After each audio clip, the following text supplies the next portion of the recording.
Hoy es jueves, 19º día del mes de diciembre, año 2024. Todo el mundo esperaba que la Reserva Federal de Estados Unidos bajara el precio del dólar, el tipo de interés de referencia un cuartillo de punto.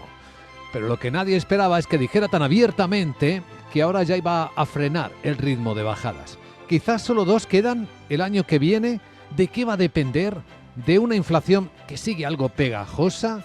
¿O quién sabe si de alguna de las decisiones del nuevo presidente electo Donald Trump? Escuchen al señor Powell. Simplemente hay muchos factores que influyen en cuánto de los aranceles llegará la inflación al consumidor. ¿Cómo de persistente será? No sabemos mucho sobre las políticas reales, así que es muy prematuro tratar de hacer cualquier tipo de conclusión. No sabemos qué se grabará con aranceles, de qué países, durante cuánto tiempo y en qué tamaño. No sabemos si habrá aranceles de represalia. No sabemos si la transmisión de cualquiera de todo eso irá a los precios al consumidor. Retaliatory tariffs. We don't know what the transmission of any of that will be into consumer prices. Tenemos un auténtico reguero de reacciones y repercusiones de lo ocurrido anoche en los Estados Unidos. La primera de ellas, la fortaleza del dólar. Fíjese a dónde se ha llevado al euro y eso que se ha recuperado un poco de la caída. 1,0386 dólares por euro. Estuvo muy cerca del 1,03. Tenemos también a 155 yenes el dólar. Tenemos un impacto clarísimo en las bolsas americanas. Primero lo vimos anoche y lo veremos enseguida en la sesión europea porque los futuros europeos ya vienen apuntando en esa dirección. Recordamos que en Wall Street el Nasdaq cerró con un recorte del 3,6%. El S&P 500 del 3% y el Dow Jones Industriales, que ya llevaba 9 caídas previas pequeñas, pues sumó la décima, 2,5% de caída. ¿Qué es lo que está pasando aquí? ¿Qué interpreta el mercado de todo esto? Pues lo que interpreta el mercado es que los rendimientos de los bonos del Tesoro, el Tesoro americano, ayer el rendimiento llegó al 4,5%, pues están alcanzando un nivel que algunos consideran un auténtico desafío para las acciones, para la valoración de las bolsas. Le vamos a preguntar sobre esto, que es verdaderamente importante. A nuestro invitado capital va a estar en media hora con nosotros el socio director de Wellcome Asset Management, Gregorio Ollaga, porque estaba acabando muy feliz el mercado este 2024. ¿Ha cambiado de repente la percepción, la sensación del riesgo? Es uno de los grandes temas de esta mañana, en la que otro banco central ha preferido no mover ficha, el Banco Central japonés, que va, como saben, a contracorriente, sosteniendo hasta ahora mismo una política ultralaxa con tipos en el 0,25 que ha mantenido y todavía se resiste a subirlos un poquito. ¿Impacto en la bolsa de Tokio? Ninguno. Está cerrando ahora mismo la bolsa de Tokio y estamos viendo pues cómo recorta el Nikkei 8 décimas, que es un recorte muy en línea con lo que está pasando en otros mercados de Asia como los de India, que también están recortando. En Hong Kong ya saben que siguen la política monetaria de la Fed de Estados Unidos y automáticamente aplicaron una bajada de 25 puntos básicos de los tipos de interés. Está bajando la bolsa china de Hong Kong 5 décimas. Hay otras tensiones que no queremos dejar pasar desapercibidas, como las tensiones con la divisa brasileña. Llevamos una semana de altísima tensión. De hecho, la divisa brasileña ha caído un 23%. Está viviendo una auténtica crisis el país. De hecho, el Banco Central ha confirmado ahora mismo que va a vender otros 3.000 millones de dólares en una subasta. Hoy mismo es la cuarta intervención consecutiva intentando sostener una moneda que nadie se cree. Bueno, lo que nadie se cree son las políticas de Lula da Silva, de intervención en los mercados, que creen que no se pueden cumplir. Así que el dinero extranjero se está marchando del país. Lo que suele ocurrir cuando las reformas o las medidas no se creen o se ponen en duda. De eso también hay materia hoy en España, sesión parlamentaria en la que se plantea el pacto fiscal de los socios del gobierno de Pedro Sánchez, con dudas sobre qué va a pasar con el impuesto temporal, ahora convertido, que se quiere convertir en definitivo para las energéticas cuando no hay apoyo suficiente, pero sí hay promesas de mantenerlo, o el impuesto sobre la banca, sobre el que ha emitido un nuevo dictamen el Banco Central Europeo, insistiendo en que puede ser perjudicial, que puede restringir el crédito, que es un apoyo fundamental para la economía, que puede fomentar la fragmentación del sistema financiero europeo. Bueno, muchas más cosas que ha vuelto a insistir en ellas el Banco Central Europeo al Gobierno de España, pero que de momento no se escucha. De todo esto hablaremos en la gran tertulia de la economía, probablemente con Ramón Tamames, con Juan José Rubio y con Marisa Estevez hasta que abran las bolsas.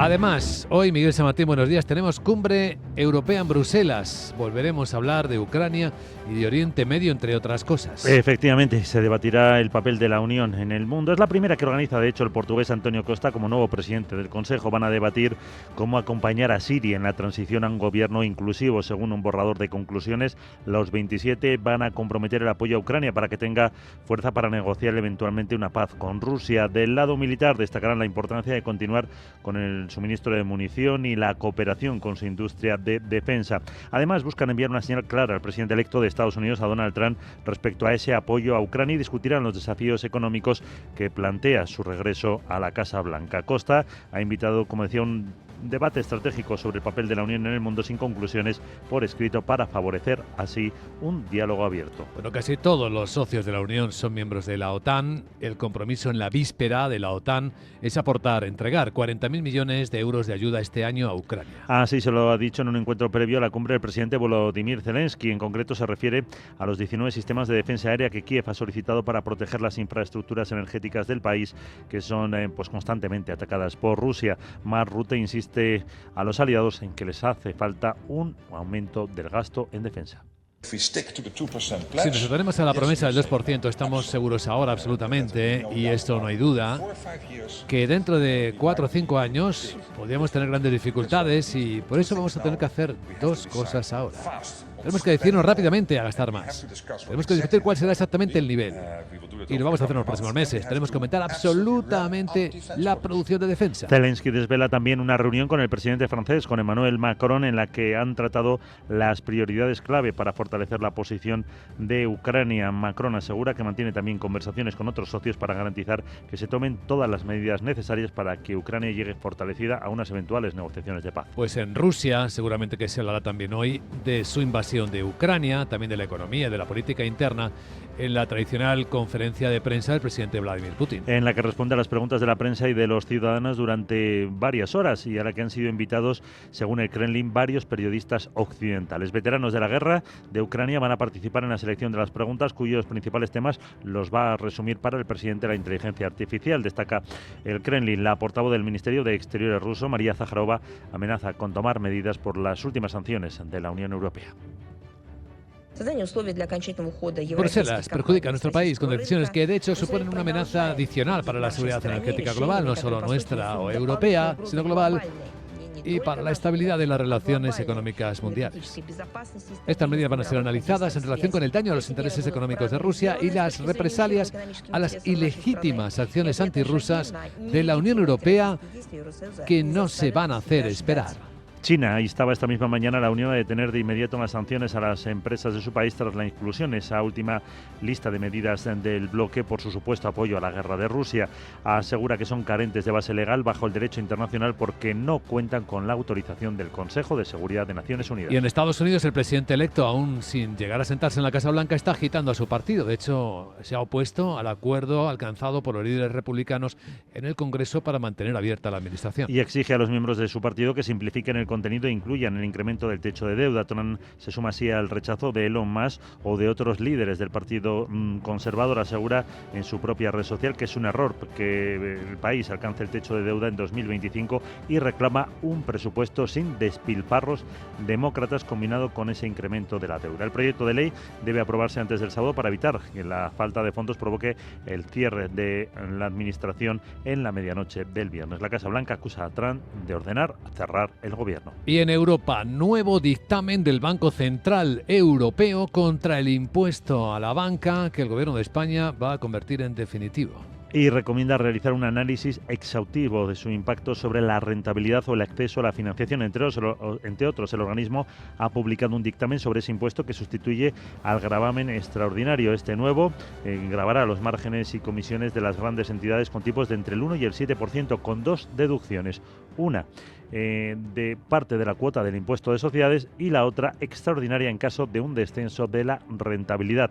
Destaca que la exposición de motivos no contiene explicaciones sobre la justificación de esta tasa. El organismo reitera la necesidad de realizar un seguimiento de sus implicaciones, en particular a los efectos adversos a largo plazo sobre la capacidad de resistencia y la posibilidad de distorsiones del mercado. De momento, los bancos europeos mantienen su índice de rentabilidad sobre el capital, el ROE. La Autoridad Bancaria Europea lo calcula en torno al 11,1% al cierre del tercer trimestre. Y eso que los ingresos han disminuido ligeramente respecto al máximo histórico de principios de este año. Así, la EBA, la Autoridad Bancaria Europea, destaca que la rentabilidad crece 20 puntos básicos, igual que un año antes, gracias a la contribución de otros ingresos operativos y a la caída de todos los componentes del gasto.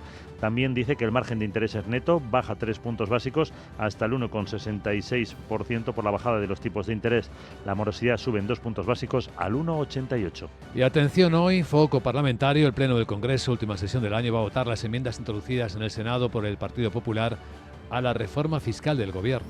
Es en realidad el proyecto de ley del tipo mínimo global para las multinacionales, pero incluye otras medidas. Por ejemplo, mantener ese impuesto a la banca o establecer uno nuevo a los vapeadores. Las iniciativas del PP, que apoya Junts per Catalunya, buscan rebajar los impuestos a los jóvenes de entre 18 y 35 años y a los afectados por la DANA. Esperan cuál va a ser la posición del PNV, que se ha mostrado proclive a rebajas fiscales y que espera que se demarque del gobierno de coalición. También se ha introducido una modificación para que la rebaja del impuesto de sociedades a pymes, que el PSOE pactó con Junts, se haga ya en 2025 de forma automática y no a lo largo de 3 años, como está redactado en ese texto. Aún no está claro qué va a pasar con el impuesto a las energéticas, si se prorroga, si hay algún cambio, porque las diferencias de los socios del gobierno son enormes a esta hora de la mañana. Y sobre otro impuesto a las energéticas, el del valor de la producción, la Alianza de Competitividad de la Industria Española insiste en que debería eliminarse. Ya que incrementa un 7% el precio mayorista repercutido al consumidor eléctrico industrial. Este grupo de asociaciones, que genera el 55% del Producto Industrial Bruto del país, insiste en que mantenerlo equivale a restar competitividad a España frente al resto de Estados miembros de la Unión, ya que ninguno tiene implantado un gravamen similar. El impuesto representa una carga de 1.100 millones de euros anuales sobre los contribuyentes del sistema eléctrico, pero ha tenido picos de 1.600 millones. Veamos la agenda del jueves. Hoy sí es jueves. Sara Bot, ¿cómo estás? Muy buenos días.